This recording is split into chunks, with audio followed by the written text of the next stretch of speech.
Donc, cherchez là, chez vous, à côté, vos voisins, ils peuvent être des complices qui peuvent vous tuer un moment à l'autre. Alors là, il y a toute la population qui s'agite.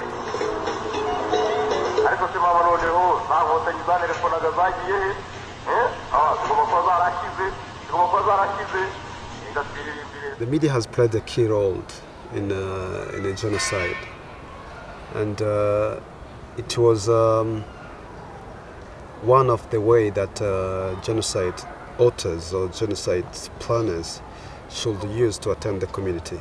Ils avaient des messages qui disaient que les Tutsis ne sont pas des Rwandais, c'était des gens, des envahisseurs qui sont venus de l'Éthiopie, qui ont occupé le Rwanda pendant plusieurs siècles, et que maintenant ils veulent encore recoloniser le Rwanda, que le FPR, le parti qui menait la guerre, c'était pour venir occuper le pays et pour tuer tous les Hutus.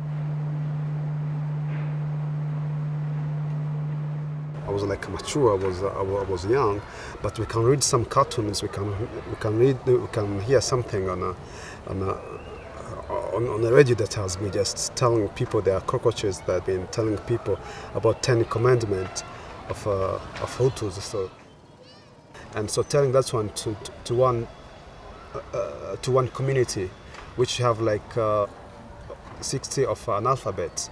So that one they have to execute that one too fast. Les médias qui ont vraiment contribué au massacre, c'était des médias qui penchaient sur les partis politiques pré-gouvernementaux. Et les journaux aussi, les radios, il y avait une seule radio qui s'appelait Indépendante, mais c'était une radio du parti au pouvoir, qui s'appelait la radio des Mille Collines.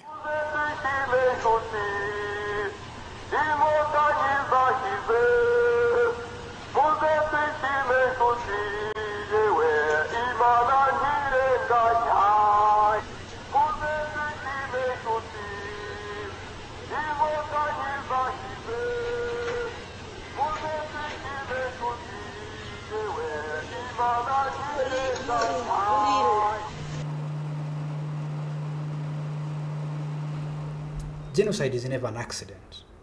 No. All genocides are carried out by governments or organized groups. And for that to happen, it has to be prepared. La partie gouvernementale nous traitait comme des ennemis du pays, des journaux ennemis du régime. C'est ça.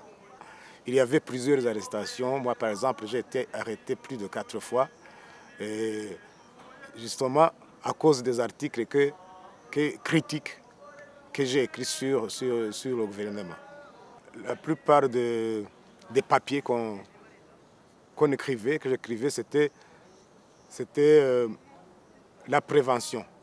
Parce qu'il y avait des signes qui montraient que bientôt il va y avoir de mauvaises choses au Rwanda.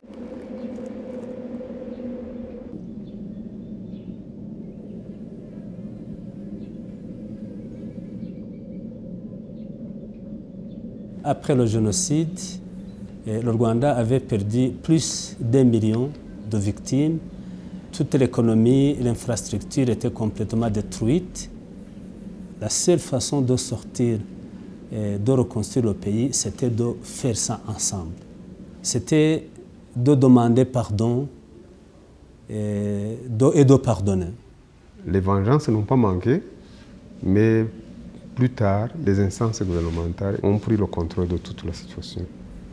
On ne voit pas beaucoup de friction entre les deux communautés, mais c'est à cause, je crois, de la politique nationale qui met beaucoup de force pour que la réconciliation ait lieu, pour que les gens s'entendent, pour qu'ils cohabitent dans la politique qui est menée actuellement. La mémoire est exigée.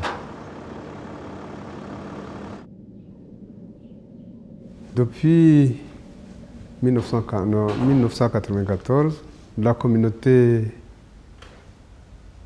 Hutu s'est senti culpabilisé parce que partout sur les antennes internationales et à l'intérieur, tout concourait à dire que tous les Hutus ont participé dans le génocide, mais actuellement, il y a une certaine reconnaissance quand même que beaucoup de Hutus n'ont pas participé dans le génocide, surtout ceux qui ont aidé et caché les Tutsis.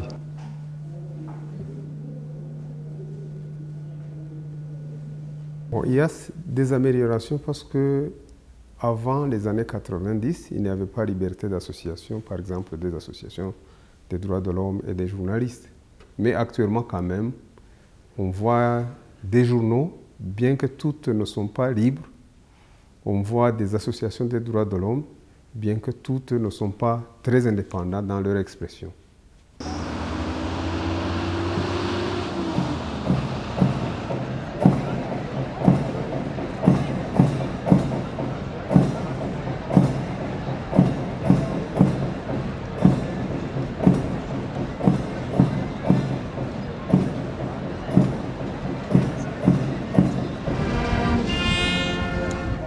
The genocide ended with the defeat of the genocide regime, the government at the time. It was called the Government of National Unity. It had RPF, it had also members from other local political parties that did not participate in the genocide. And even today, most of the political parties that shared power with the RPF are still in government. Il y a le multipartisme qui n'est pas très fort, justement parce qu'on accuse les partis d'avoir encouragé le génocide. Et maintenant, les partis politiques ne se manifestent pas beaucoup. Il y a d'autres qui ne sont pas acceptés, l'opposition, il n'y a pas de véritable opposition dans le pays. Il y a la loi, justement, qu'on a votée, qui punit les gens qui propagent l'idéologie du génocide. En principe, l'idée n'était pas mauvaise, mais difficile à expliquer, parce que quel est le genre de discours qu'on peut qualifier de propagande du génocide, c'est difficile à apprécier.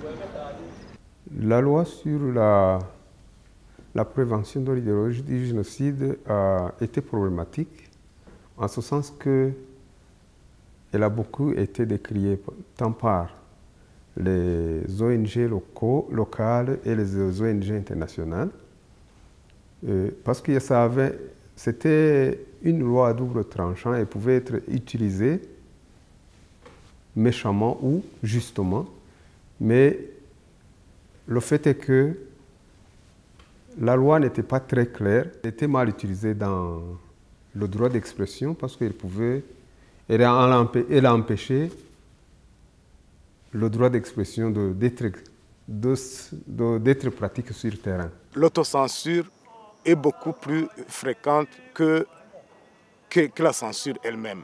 C'est-à-dire que même si on leur donne la liberté, ils ne savent pas profiter de leur liberté.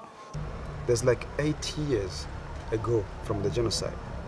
So what you say, what you speak, you have to be very, very, very conscient. And before to say something, in Kinyarwanda we say that before to say something, you have to turn around your thought and be very specific.